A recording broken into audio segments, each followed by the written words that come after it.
ధ్యానం,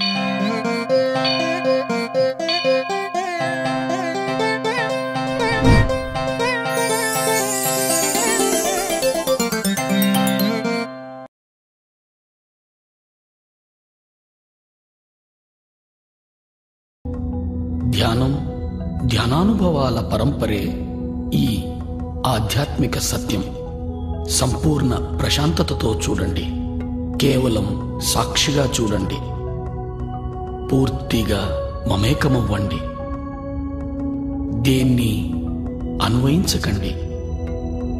ఆలోచన వస్తే ఆలోచన నిలిపి దీర్ఘంగా శ్వాసించండి. సంపూర్ణంగా లీనమవ్వండి. ఇది మీ అభ్యున్నతికి.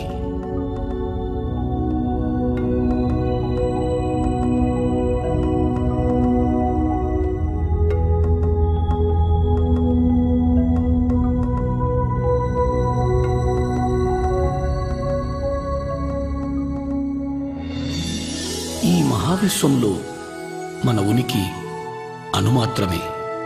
ఇక్కడ మన అందరి తాపత్రయం మంచి ఆరోగ్యం, సంసారం, సంపద, శాంతి, జ్ఞానాల కొరకే. మొత్తం మీద అన్ని సమయ సందర్భాల్లో ఆరోగ్య ఆనందమయ జీవనం కోసమే మన తాపత్రయం. అయినా దాన్ని మనం పొందగలుగుతున్నామా? తప్పక పొందగలం.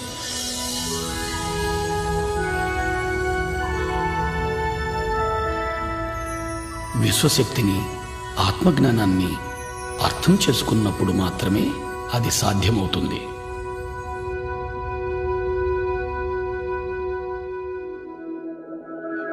ఇప్పుడు విశ్వశక్తి గురించి తెలుసుకుందాం.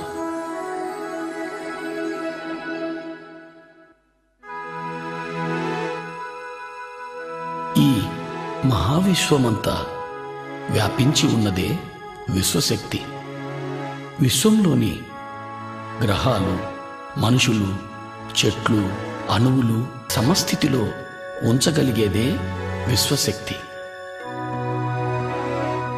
విశ్వశక్తి ప్రాణశక్తిగా కూడా పిలువబడుతూ ఉంది. మన అభ్యున్నతికి మూలం ఈ విశ్వశక్తి. మన నడత, నడవడికల ఆధారం ఈ విశ్వశక్తి. మనలను నడిపే ఇంధనమే ఈ విశ్వశక్తి.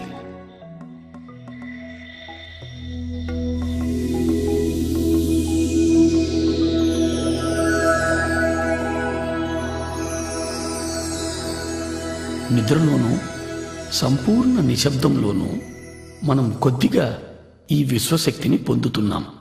అలా పొందిన శక్తిని మన దినచర్యలలోని మనో కార్యక్రమాలకు, అంటే చూడడం, మాట్లాడడం, కదలడం, ఆలోచించడం లాంటి అన్ని శారీరక కార్యక్రమాలకు వాడుతున్నాం.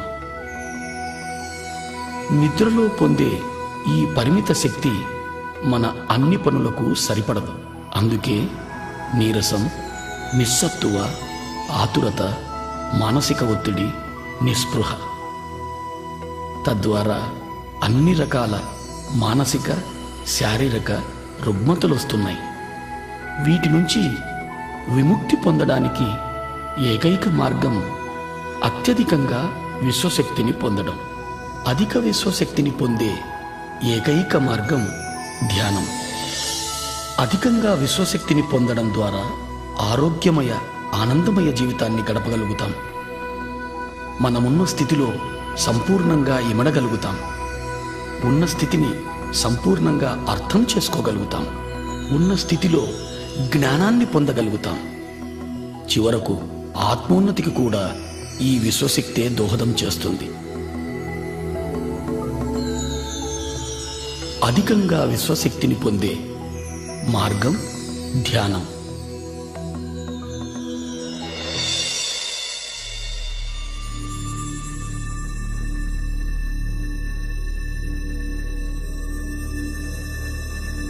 నిద్ర ఎరుకలేని ధ్యానం.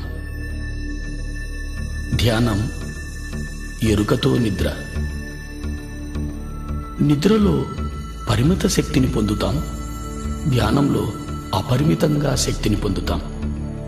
ఈ శక్తి మన శారీరక, మానసిక, బుద్ధి, ఆధ్యాత్మిక శక్తులను ప్రభావితం చేస్తుంది. ఇది మన అతీంద్రియ శక్తులను కూడా ప్రభావితం చేస్తుంది. ధ్యానం ద్వారా మనం పొందే శక్తి వల్ల శారీరక ఆరోగ్యం, మానసిక ప్రశాంతత, ఉన్నత విచక్షణ జ్ఞానం పొందుతాం. మహాద్భుత జ్ఞానాన్ని పొందడానికి ఏకైక మార్గం ధ్యానం. దైనందిక జీవితంలో కూడా అత్యున్నత స్థానాన్ని పొందడానికి ధ్యానం ఎంతో దోహదం చేస్తుంది. ధ్యానం అంటే మరేమీ కాదు, ఎరుకతో మనలోకి మనం చేసే ప్రయాణం. ధ్యానంలో మన చైతన్య పదార్థం శరీరం నుంచి మనసుకు, మనసు నుంచి బుద్ధికి, బుద్ధి నుంచి ఆత్మకు ఎరుకతో ప్రయాణం చేస్తుంది. ధ్యానం కోసం మనం మొదట శరీరాన్ని, మనసును నిలువరింపచేయాలి. అంటే శారీరక కదలికలను, చూడటాన్ని, మాట్లాడటాన్ని, ఆలోచించటాన్ని నిలిపివేయాలి. ఇప్పుడు ధ్యానం ఎలా చేయాలో తెలుసుకుందాం.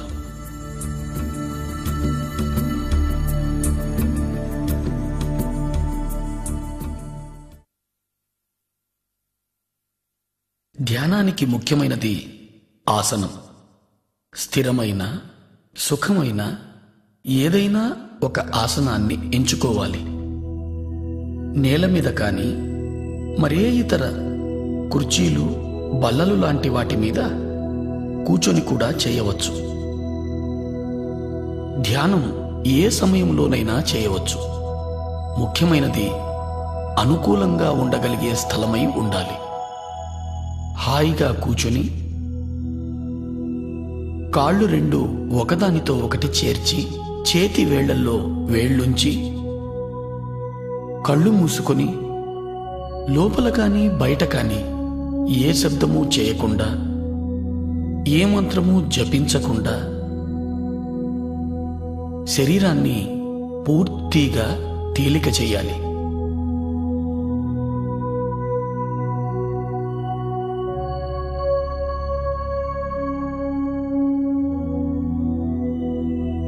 మనం కాళ్లను కలిపి చేతివేళ్లల్లో వేళ్లు కలపడం ద్వారా మన చుట్టూ శక్తి వలయం ఏర్పడుతుంది.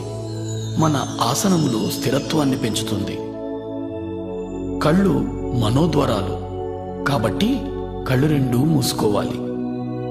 మంత్రోచ్చారణ కానీ మరే ఇతర శబ్దం కానీ చేయడం మనసు చేసే పని కాబట్టి దాన్ని సంపూర్ణంగా నిలిపివేయాలి. ఎప్పుడు శరీరం సంపూర్ణంగా స్థిమితమవుతుందో అప్పుడు చైతన్యం శరీర పదార్థం నుంచి మనోబుద్ధి పదార్థాల వైపు ప్రయాణం చేస్తుంది. మనస్సు మరేమీ కాదు, ఆలోచనల పుట్ట. అనుక్షణం ఎన్నో ఆలోచనలు మొదలవుతూనే ఉంటాయి. వాటి వెనుక మరెన్నో ప్రశ్నలు, తెలిసినవి, తెలియనివి. చైతన్య పదార్థాన్ని మనోబుద్ధి పదార్థాల నుంచి ఆత్మవైపు ప్రయాణింపచేయడానికి మనం చేయవలసిన పని మన సహజమైన శ్వాసను గమనించడం. గమనించడం అనేది ఆత్మ యొక్క ప్రక్రియ. సాక్షిభూతంగా సహజ శ్వాసను గమనిస్తూ ఉండాలి. ప్రయత్నపూర్వకంగా శ్వాస ప్రక్రియను చేయరాదు. తనకు తానుగా శ్వాస ప్రక్రియ జరుగుతూ ఉండాలి. సాక్షిగా సహజమైన శ్వాసను గమనిస్తూ ఉండాలి. ఇదే ధ్యానానికి మూలం. ఇదే ధ్యానానికి మార్గం.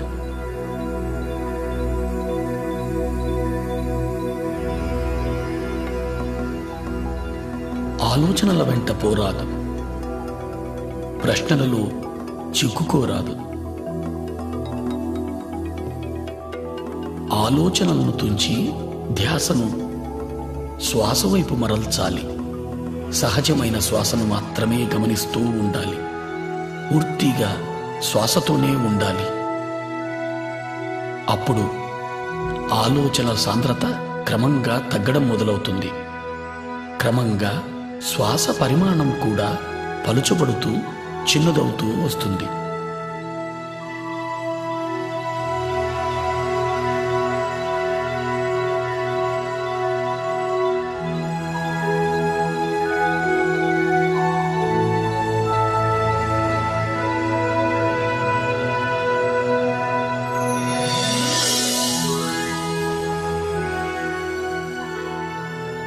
చివరకు పూర్తిగా చిన్నదై రెండు కన్నుమొమ్మల మధ్య చిన్న వెలుగుగా ఉండిపోతుంది. ఈ స్థితిలో ఆలోచనలు ఉండవు, శ్వాస కూడా ఉండదు. ఇదే ఆలోచన రహిత స్థితి. ఇదే నిర్మల స్థితి. ఇదే ధ్యాన స్థితి.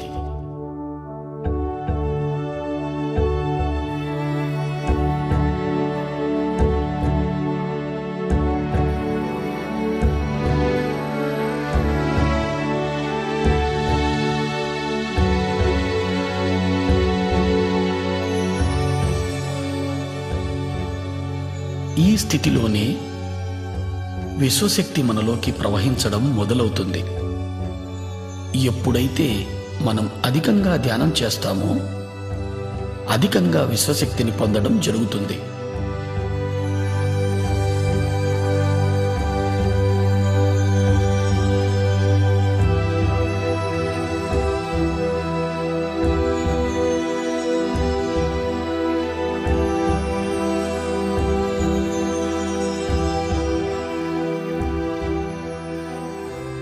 అలా పొందిన విశ్వశక్తి మన ప్రాణమయ శరీరంలోకి ప్రవహిస్తుంది.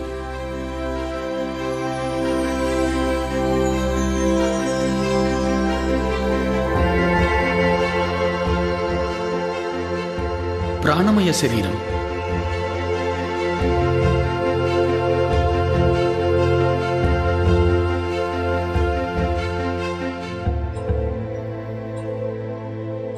ఈ ప్రాణమయ శరీరం సుమారు 72,000కు పైగా నాడులతో నిర్మితమై శరీరం అంతా వ్యాపించి ఉంది.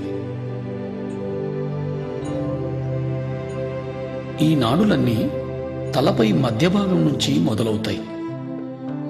ఈ మొదలయ్యే భాగాన్ని బ్రహ్మరంధ్రము అంటారు.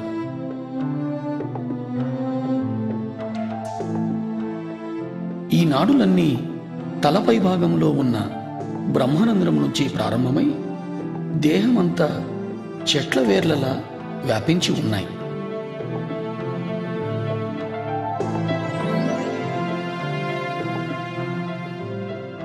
ఈ ప్రాణమయ శరీరమే మన జన్మ నిర్మాణానికి మూలం. ఈ ప్రాణమయ శరీరమే మన నడతకు, నడవడికకు ఆధారం.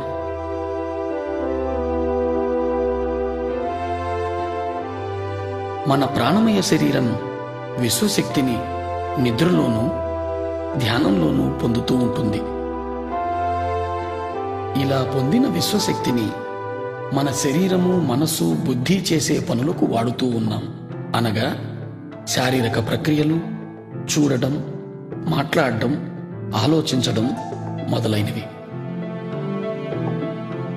ఈ ప్రక్రియలన్నీ కూడా మనము తీసుకునే విశ్వశక్తిపైనే సంపూర్ణంగా ఆధారితమై ఉన్నాయి.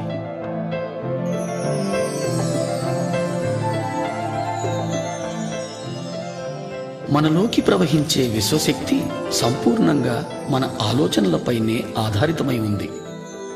మనకు ఆలోచనలు ఉన్నప్పుడు మనలోకి విశ్వశక్తి ప్రవాహం నిలువరింపబడుతూ ఉంది. అనగా ఆలోచనలు మన విశ్వశక్తిని అడ్డగిస్తున్నాయి. ఎప్పుడైతే విశ్వశక్తి ప్రవాహం ప్రాణనాడులలో తగ్గుతుందో అప్పుడు ప్రాణనాడులు కుంచుకుపోతాయి. అలా కుంచుకుపోవడం వలన ప్రాణమయ శరీరంలో మచ్చలు ఏర్పడతాయి. ఆ మచ్చలే క్రమంగా స్థూల శరీరంపై వ్యాధులుగా రూపాంతరం చెందుతాయి. అంటే అన్ని రోగాలకు మూలం ప్రాణమయ శరీరంలో ప్రాణశక్తి లోపం.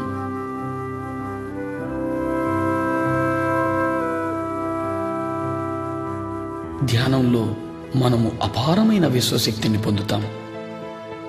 ఆ శక్తి మన ప్రాణమయ శరీరంలోని అన్ని నాడులలోనూ ప్రవహిస్తుంది.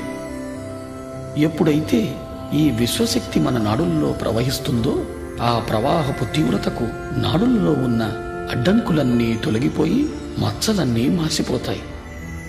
ఎప్పుడైతే మచ్చలన్నీ మాసిపోతాయో అప్పుడు మనం అన్ని రకాల రుగ్మతల నుంచి విముక్తి పొందగలుగుతాం.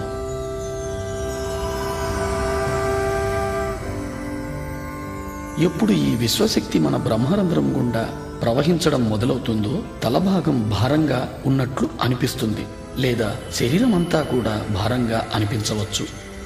ప్రాణనాడులలో ప్రాణశక్తి ప్రవహిస్తూ శుద్ధి చేస్తున్నప్పుడు ఆ ప్రదేశంలో దురద పెట్టినట్టు గాని నొప్పిగా గాని అనిపించవచ్చు.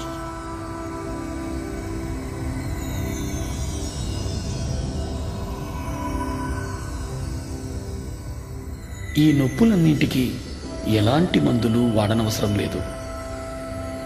ధ్యాన సమయాన్ని పెంచడంతో ఈ నొప్పులన్నీ తగ్గిపోతాయి.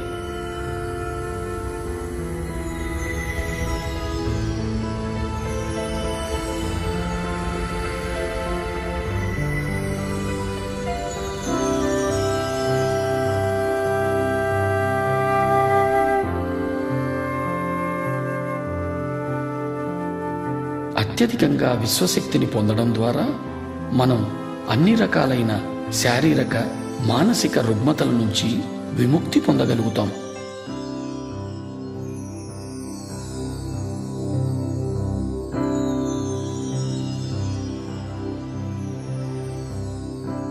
ధ్యానాన్ని పిరమిడ్లో చేస్తే ధ్యాన స్థితి మనము 3 రెట్లు తొందరగా పొందగలుగుతాం. ఇప్పుడు మనం పిరమిడ్ యొక్క శక్తిని గురించి తెలుసుకుందాం.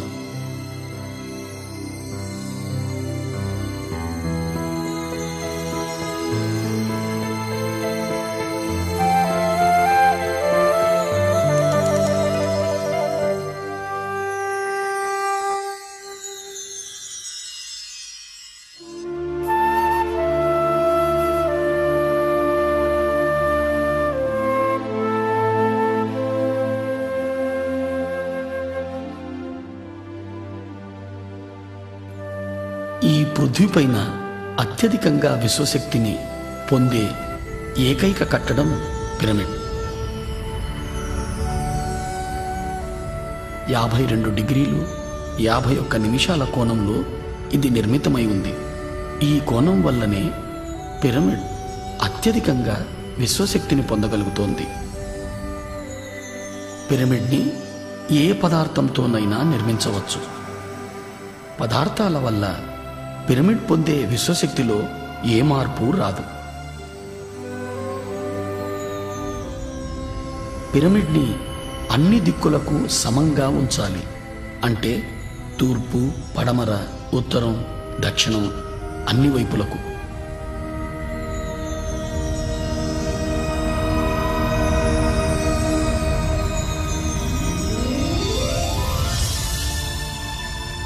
పిరమిడ్లో విశ్వశక్తి కింద నుంచి 3/1 ఎత్తులో అన్ని వైపుల నుంచి కేంద్రీకృతమై ఉంటుంది. ఈ ప్రదేశాన్ని కింగ్స్ చేంబర్ లేదా నాభిస్థానం అని అంటారు. విశ్వశక్తి ఈ నాభిస్థానంలో అత్యధికంగా ఉంటూ పిరమిడ్ అంతా వ్యాపించి ఉంటుంది. పిరమిడ్ శిఖరంలో క్రిస్టల్ అమర్చబడి ఉంటుంది.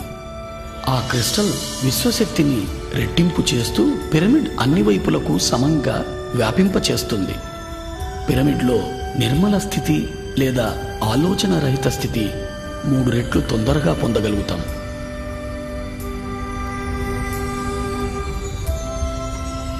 పిరమిడ్లో ధ్యానం ఇతర లోకాలతో అనుసంధానానికి దోహదం చేస్తుంది. పిరమిడ్లో ధ్యానం అన్ని రకాల రుగ్మతల నుంచి విముక్తుల్ని చేస్తుంది. అన్ని రకాల ధ్యానానుభవాల కోసం పిరమిడ్ ధ్యానం ఎంతో ఉపయోగపడుతుంది.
ఇంతవరకు మనం ఏమి తెలుసుకున్నామో ఒకసారి మననం చేసుకుందాం.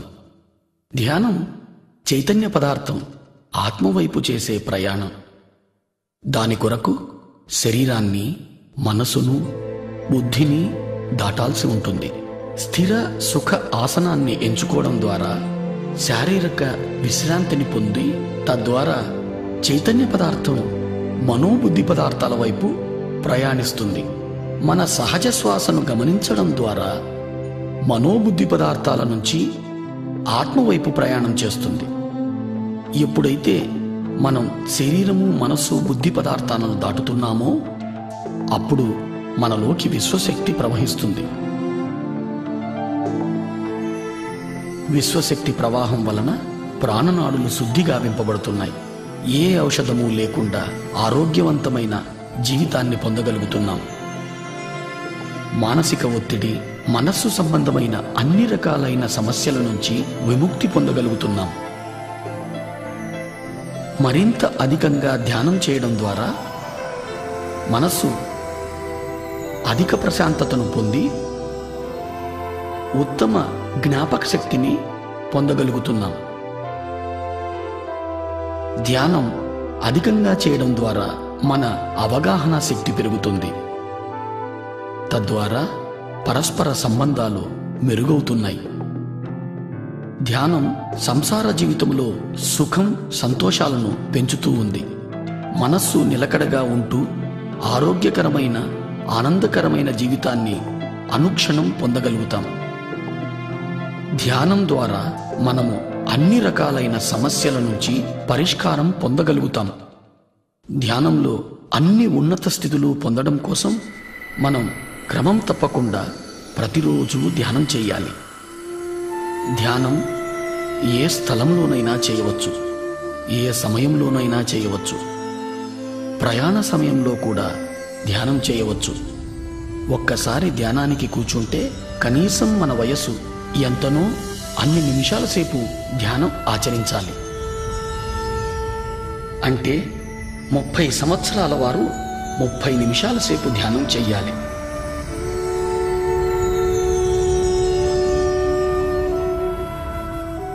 ధ్యానం కోసం సంసార జీవితాన్ని త్యజించనవసరం లేదు. ప్రతి ఒక్కరూ ధ్యానం చెయ్యాలి. ధ్యానం 5వ ఏట నుంచే చిన్నపిల్లలు మొదలు పెట్టవచ్చు. చిన్నపిల్లలు ఉత్తమంగా ధ్యానం చేయగలుగుతారు.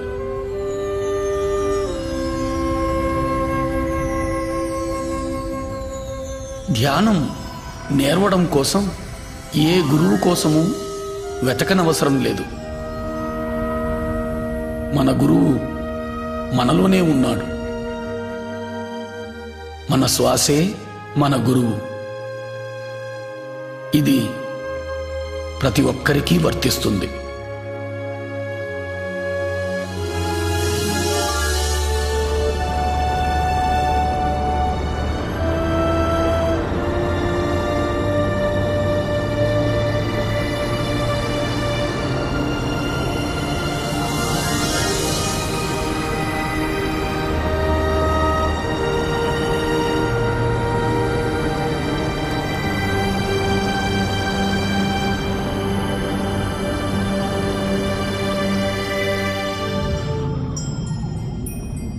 మన చైతన్యం ఆత్మవైపు చేసే ప్రయాణం ధ్యానం. ధ్యాన స్థితిని పొందడానికి శరీరాన్ని మనసును నిలువరింపచేయాలి. ఎప్పుడైతే శరీరాన్ని మనసును నిలువరింపచేస్తామో అప్పుడు మన చైతన్య పదార్థం ఆత్మవైపు ప్రయాణం చేస్తుంది. అప్పుడు మనలోకి అపారంగా విశ్వశక్తి ప్రవహిస్తుంది. ఎక్కువగా ధ్యానం చేయడం ద్వారా ఆత్మజ్ఞానాన్ని పెంచుకోగలుగుతాం. ఇప్పుడు మనం జ్ఞానం అంటే ఏమిటో తెలుసుకుందాం. ధ్యానం మనల్ని ఉన్నత జ్ఞానం వైపు నడిపిస్తుంది. జ్ఞానం అంటే మరేమీ కాదు, అనుభవం. అనుభవం అంటే సంపూర్ణంగా ఆత్మసహితంగా జీవించడం. అధికంగా సాధన చేయడం ద్వారా అధిక శక్తిని పొందగలుగుతున్నాం. అధిక శక్తి ద్వారా ప్రతి సందర్భంలోనూ సంపూర్ణంగా ఇమడగలుగుతాం. సంపూర్ణంగా ఇమడగలగడం ద్వారా ఉన్నత జ్ఞానాన్ని పొందగలుగుతాం.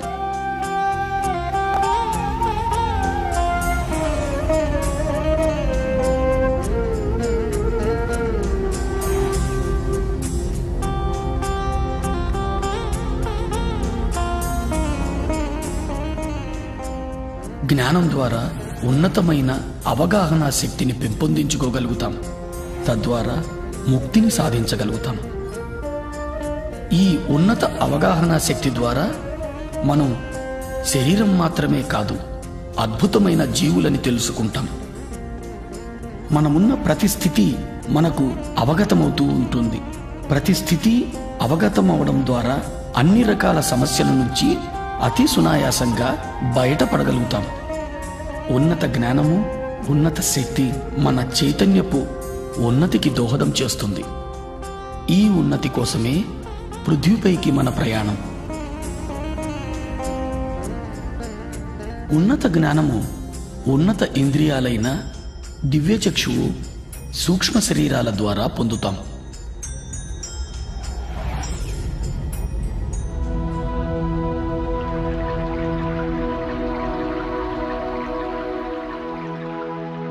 దివ్యచక్షువు అద్భుతమైన ఆత్మ యొక్క ఇంద్రియం. ఉన్నత లోకాల్లో చూడటానికి, వినడానికి, అనుభూతి పొందడానికి ఉపయోగపడే అద్భుతమైన ఇంద్రియమే ఈ దివ్యచక్షువు.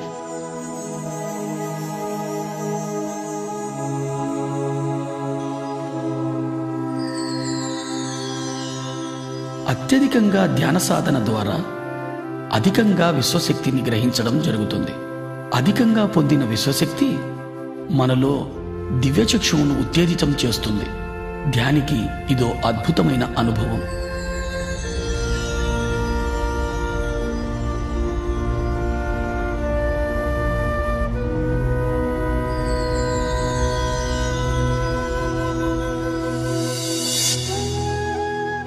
దివ్యచక్షువు ఉత్తేజితమవుతున్న సందర్భంలో నొసటి భాగంలో రెండు కనుబొమ్మల నడుమ నొప్పిగా కాని, లాగినట్టు కాని అనుభూతులు కలుగుతాయి.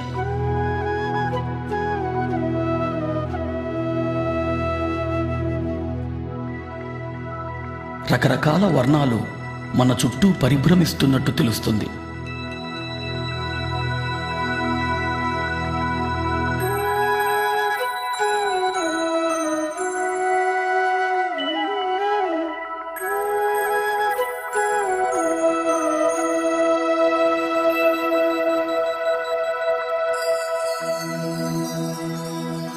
మన చుట్టూ నడక శబ్దం, గుసగుసల శబ్దం వినపడుతున్నట్లు అనిపిస్తుంది.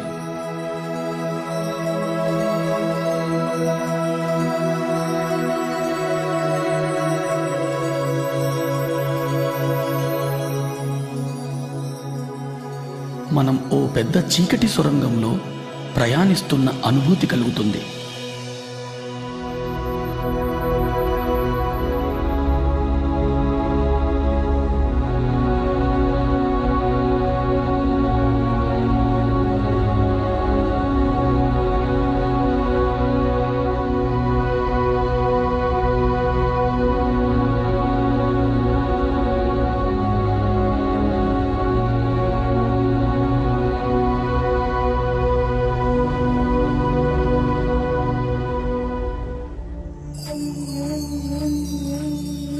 ఎప్పుడైతే ప్రాణమయ శరీరం సంపూర్ణంగా విశ్వశక్తిని పొందుతుందో అప్పుడు దివ్యచక్షువు పరిపూర్ణమవుతుంది.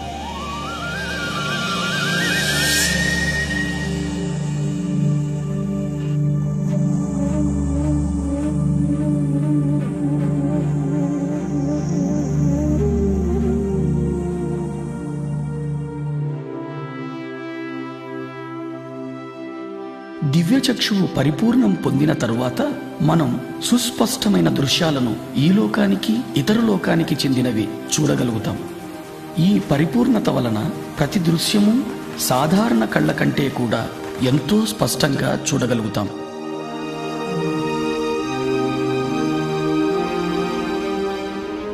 మనం ఇతర లోకాల విషయాలను కూడా చాలా స్పష్టంగా చూడగలుగుతాం. మనం ఎక్కడో జరిగే విషయాలను ఇక్కడ నుంచే స్పష్టంగా చూడగలుగుతాం. మనం ఎన్నో దృశ్యాలను ఎన్నో విషయాలను చాలా స్పష్టంగా చూడగలుగుతాం.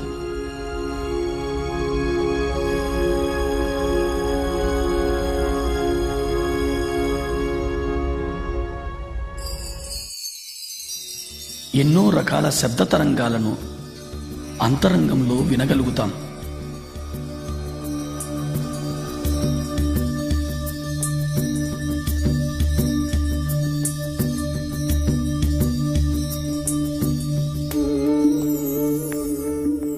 ఎందరో మహానుభావులను మనం ఎరిగిన రూపంలో వారిని చూడడం జరుగుతుంది.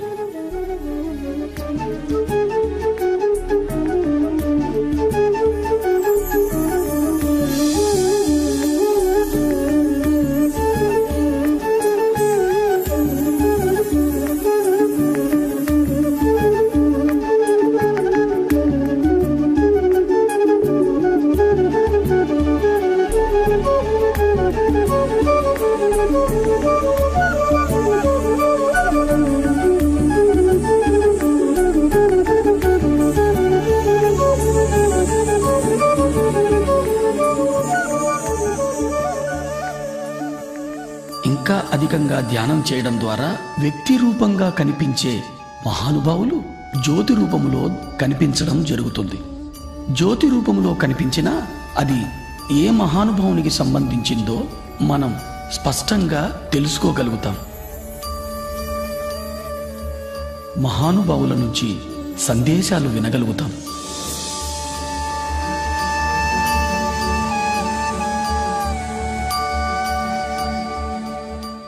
చీకటి సొరంగంలో ప్రయాణిస్తూ చివరకు దివ్యమైన తేజంలో లీనమవుతున్నట్టు అనుభూతి పొందుతాం.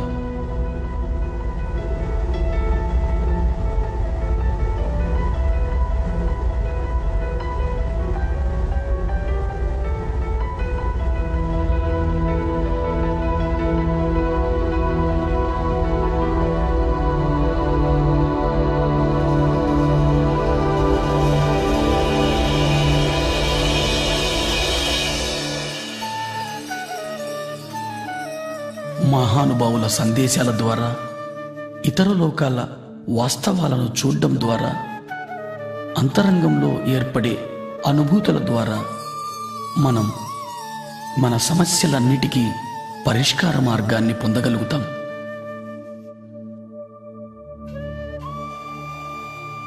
తద్వారా మన నడత మారుతుంది, మన నమ్మకాలలో మార్పు వస్తుంది. ఇదే ఈ దివ్యచక్షు ద్వారా మనం పొందే అద్భుతమైన అనుభవం. ఈ దివ్యచక్షు అనుభవం తరువాత మన దైనందిక జీవితంలో కూడా ఎన్నో ఉన్నతమైన మార్పులను గమనించడం జరుగుతుంది.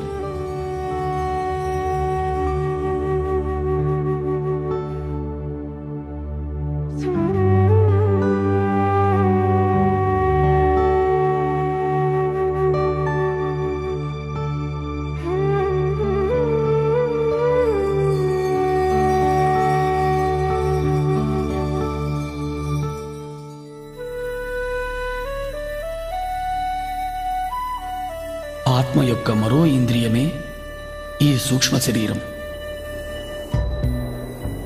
ఇతర లోకాలలో విహరించడానికి, ఇతర లోకాల జ్ఞానాన్ని పొందడానికి ఉపయోగపడే సాధనం సూక్ష్మ శరీరం. సూక్ష్మ శరీరం మన చైతన్య పదార్థపు మరో రూపం. మన స్థూల శరీరపు ప్రతిరూపంలా ఉంటుంది. సాధారణ స్థితిలో చైతన్య పదార్థం మన స్థూల శరీరమంతా వ్యాపించి ఉంటుంది. ఎప్పుడు మనం సంపూర్ణంగా విశ్వశక్తిని పొందుతామో, ఎప్పుడు మనకు సూక్ష్మ శరీర యానం చేయాలనే అనుభూతి కలుగుతుందో, అప్పుడు మన చైతన్య పదార్థం సూక్ష్మ శరీర రూపంలో యానం చేస్తుంది. సాధారణంగా సూక్ష్మ శరీర యానపు అనుభవాన్ని ఎరుక లేకుండా నిద్రలో మనం పొందుతున్నాం. వీటినే మనం కలలు అంటాం. ఎరుకతో మనము ఈ సూక్ష్మ శరీర యానపు అనుభవాన్ని పొందే అవకాశం ఒక్క ధ్యాన స్థితిలో మాత్రమే జరుగుతుంది. సూక్ష్మ శరీరం కాల పరిస్థితులకు అతీతంగా ప్రయాణించగలదు. ఎరుకతో సూక్ష్మ శరీర యానం చేసిన తరువాత సరికొత్త కోణంలో జీవిత గమనాలను దర్శించడం జరుగుతుంది.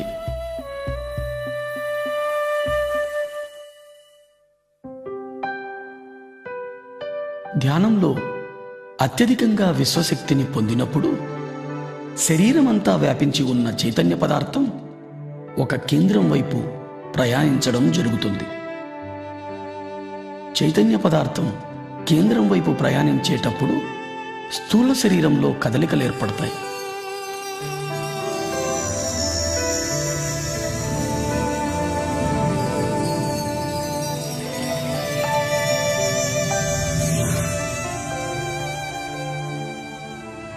మనం మన శరీరమంతా తేలికైపోతున్న అనుభూతి పొందుతాం. మన కాళ్ళు చేతులు లేవేమో అనే భావన కలుగుతుంది. మన శరీరం పూర్తిగా తేలికగా దూదిపించేలా అనిపిస్తుంది. శరీరంలోని వివిధ ప్రదేశాలలో కదలికలను గమనిస్తాం. ఒక్కొక్కసారి పూర్తి శరీరం తిరుగుతున్నట్లు అనిపిస్తుంది. ఇదే సూక్ష్మ శరీరపు కదలికల అనుభవాలు.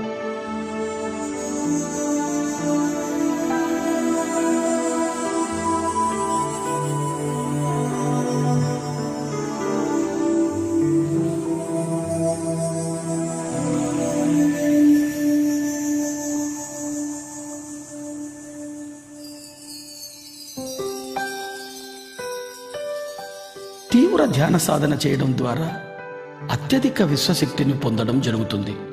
శరీరం అంతా వ్యాపించి ఉన్న చైతన్య పదార్థం సూక్ష్మ శరీర రూపం ధరించి విపరీతమైన వేగంతో కదలడం జరుగుతుంది. తద్వారా స్థూల శరీరంలో కదలికలు ఏర్పడతాయి. ఆ కదలికల తరువాత సూక్ష్మ శరీరం స్థూల శరీరం నుంచి వెలుపలికి వస్తుంది.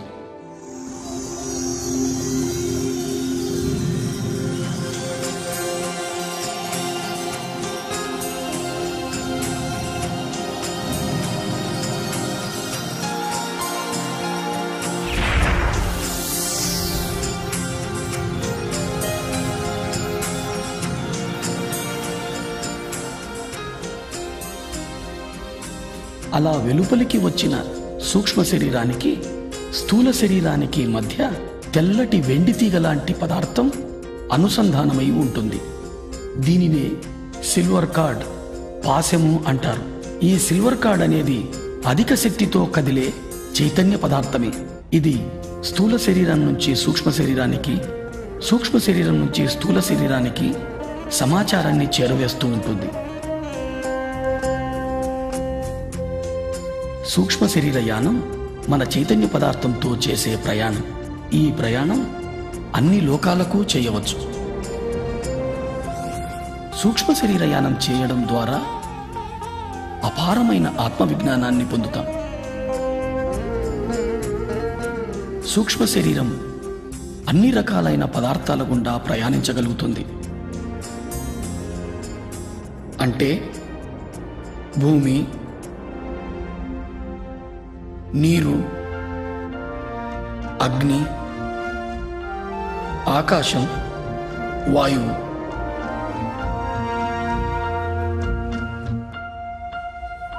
సూక్ష్మ శరీరం అన్ని లోకాలలోనూ ఎటువంటి అడ్డంకులు లేకుండా విహరించగలుగుతుంది.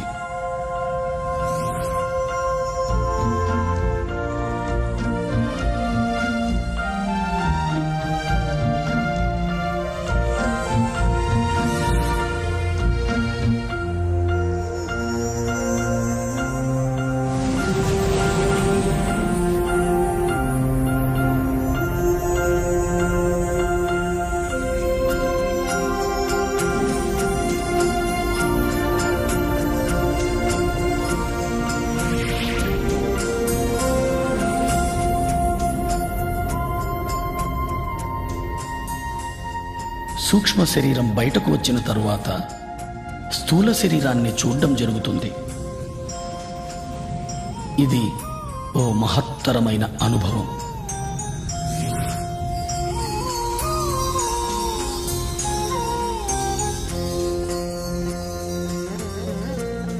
ఈ అనుభవం తరువాత సంపూర్ణంగా నేను స్థూల శరీరం కాదు, స్థూల శరీరంలో వసిస్తున్నాను అనే విషయాన్ని స్పష్టంగా అవగాహన చేసుకోగలుగుతాం. ఇదో మహద్భుతమైన అవగాహన. ప్రతి ఒక్కరూ ఈ అనుభవాన్ని తప్పక పొందాలి. ఈ అనుభవం పొందిన తరువాత మనం ఏర్పరచుకున్న పరిమితులన్నీ తొలగిపోతాయి.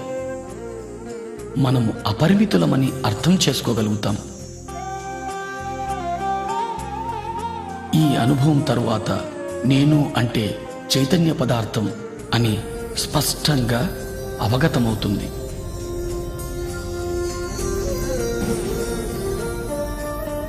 సరికొత్త కోణంలో జీవితాన్ని దర్శించడం మొదలవుతుంది.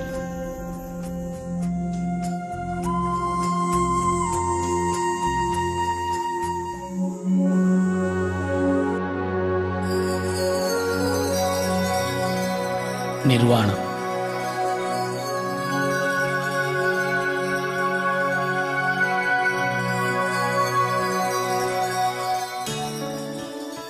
అధిక ధ్యాన సాధన ద్వారా అధిక విశ్వశక్తిని పొందడం జరుగుతుంది. అధిక విశ్వశక్తి ఏ సందర్భంలోనైనా సంపూర్ణంగా ఇమడడానికి దోహదం చేస్తుంది. సంపూర్ణంగా ఇమడడం అంటే శరీరము, మనస్సు, బుద్ధి, ఆత్మలతో సందర్భంలో మమేకమవ్వడం. తద్వారా సందర్భంలోని సంపూర్ణ జ్ఞానాన్ని పొందడం.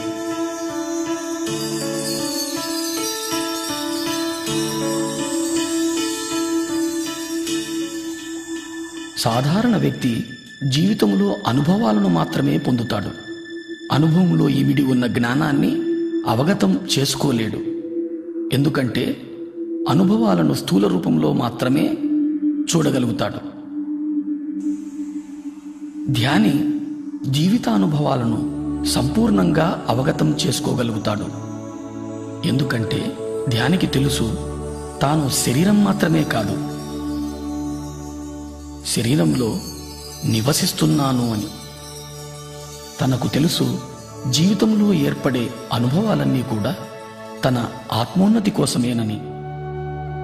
ధ్యానంలో అనుభవాలు పొంది వాటి ద్వారా పొందిన జ్ఞానాన్ని జీవితానికి అన్వయింపచేసుకున్నప్పుడు సరికొత్త అవగాహన శక్తి లభిస్తుంది. ఈ సరికొత్త అవగాహన శక్తి ద్వారా జీవితాన్ని వేల కోణాల్లో దర్శించడము, అనుభవించడము, అవగతం చేసుకోవడము జరుగుతుంది.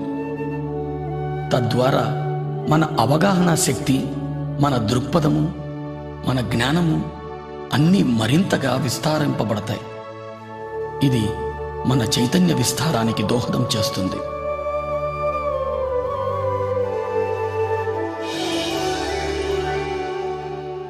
ఈ స్థితిని ధ్యానంలో 1000 రేకుల బంగారు కమలం వికసిస్తున్న అనుభవంగా పొందుతాం.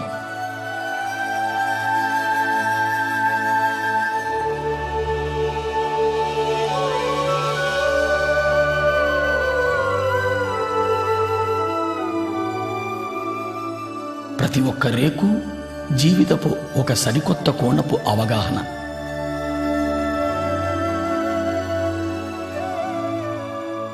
ఇలా వేల కోణాల్లో జీవితాన్ని దర్శించగలిగినప్పుడు ఇతర జీవరాశుల మీద కూడా అవగాహన పెరుగుతుంది. ఈ అనుభవం ద్వారా మనకు చాలా స్పష్టంగా అర్థమయ్యే సత్యం మనకు చావు లేదు అని, మనం సదా జీవించి ఉన్న చైతన్య పదార్థాలు అని. పుట్టుక, చావుల సంపూర్ణ జ్ఞానాన్ని అవగతం చేసుకోగలుగుతాం.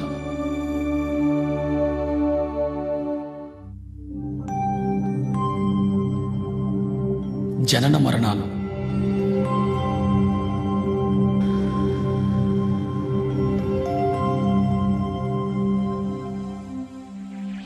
మనం విశ్వ చైతన్యం నుంచి అంశగా విడివడి పృథ్వీపైకి చేరుతున్నాం.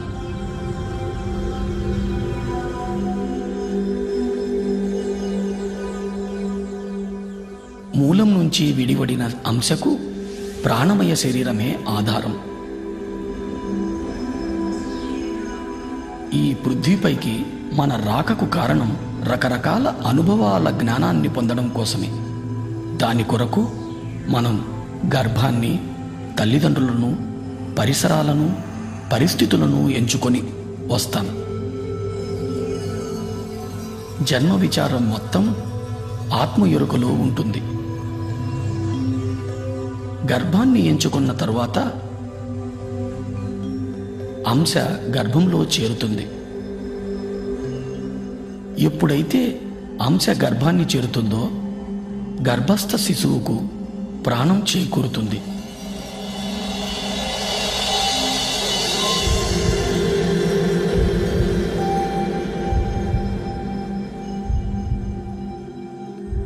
అంశ ప్రాణమయ శరీరంలో శక్తి ఆధారంగా ప్రాణి స్థూల శరీర నిర్మాణం జరుగుతుంది. అంశ సంపూర్ణంగా మూలంతో అనుసంధానమై ఉంటుంది. అది ప్రాణిగా తొలి శ్వాస తీసుకునే వరకు. తల్లి గర్భంలో నుండి బయటకు రాగానే ప్రాణిగా బయటి శ్వాస తీసుకోవడం జరుగుతుంది. ఇదే జననము అంటారు.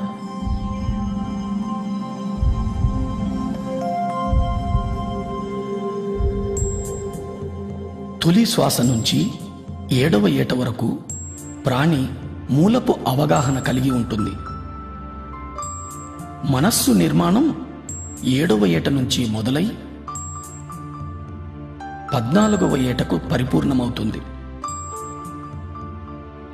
బుద్ధి నిర్మాణం 14వ ఏట మొదలై 21 నాటికి పరిపూర్ణమవుతుంది. 21 నుంచి 28 వరకు శరీరము, మనస్సు, బుద్ధి మూడింటి కలయికల జీవిత అనుభవాన్ని పొందుతాం. 28వ ఏట నుంచి జీవితం పూర్తిగా ఆత్మజ్ఞానం మీదనే ఆధారితమై ఉంది. ఆత్మజ్ఞానావగాహన లేకుండా చైతన్యం శరీరము, మనసుల మధ్య ఉండిపోతుంది. తద్వారా జీవితంలో దుఃఖం మొదలవుతుంది. ఎందుకంటే పరిస్థితులు ఎందుకు ఏర్పడుతున్నాయో అర్థం కాదు. ప్రతి స్థితి ఎంతో క్లిష్టతరంగా అనిపిస్తుంది. పరిమిత అవగాహనతో జీవితం జడంగా తయారవుతుంది. విశ్వశక్తి ప్రవాహం నుంచి దూరం అవ్వడం, తద్వారా శరీరంలో అనారోగ్యం, మానసిక ఒత్తిడులు, పర్యవసానంగా అస్తవ్యస్తమైన జీవితమంతా ఎరుక లేకుండానే గడిచిపోతుంది. తాను ఎందుకొచ్చానో అన్న విషయాన్ని సంపూర్ణంగా మరిచిపోతాడు.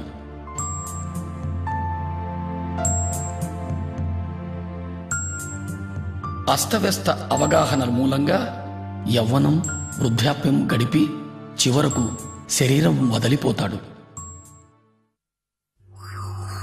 దీన్నే మనం చావు అంటాం.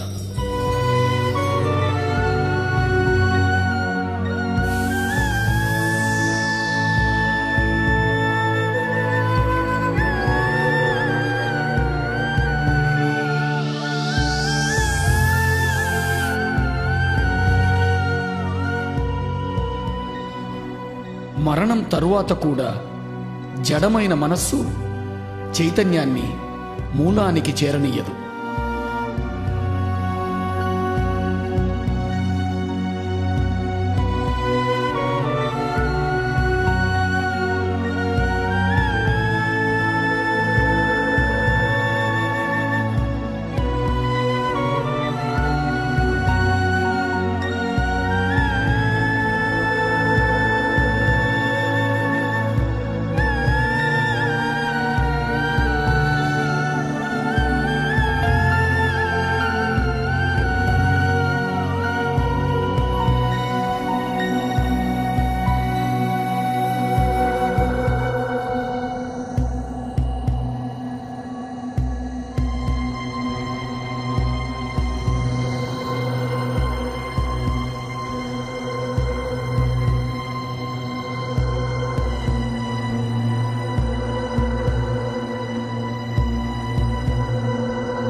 పరిమిత అస్తవ్యస్త అవగాహనల మూలంగా తనకు తానే నరకాన్ని స్వర్గాన్ని నిర్మించుకొని అధమలోకాల్లోనే ఉండిపోతాడు.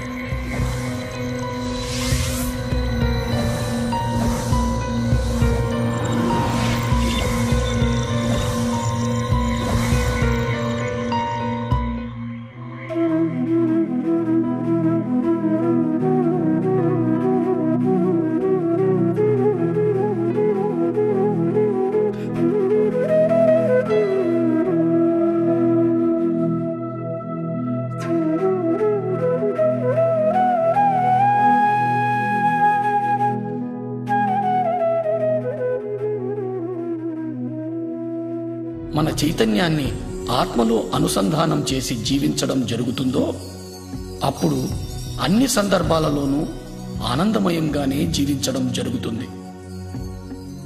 మరణానంతరం కూడా అధమలోకాల్లో కాక నేరుగా మూలానికే చేరుకుంటాడు.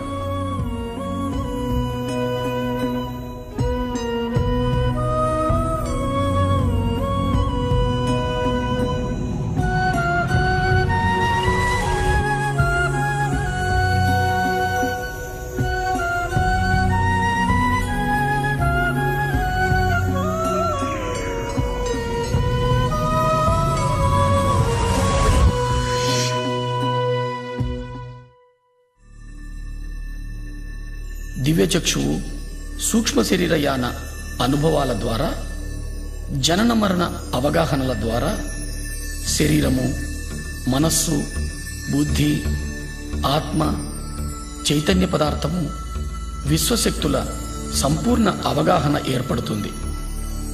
నేను అంటే చైతన్య పదార్థమని, చైతన్య పదార్థమంటే విశ్వశక్తి జ్ఞానాల కలయికని పరిపూర్ణ అవగాహన ఏర్పడుతుంది.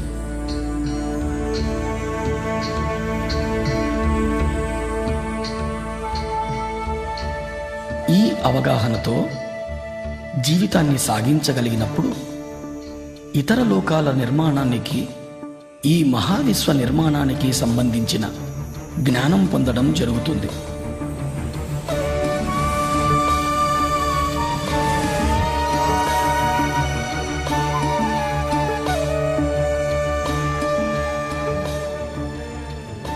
ఈ జ్ఞానంతో మనం అద్భుత సృష్టికర్తలు కాగలం.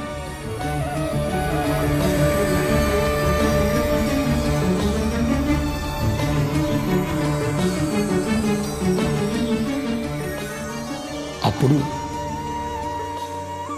ఏది పలికినా కొత్తదనమే, ఏ ఆలోచన వచ్చినా నవనిర్మాణమే, ఏది చేసినా ఓ నవ సృష్టే.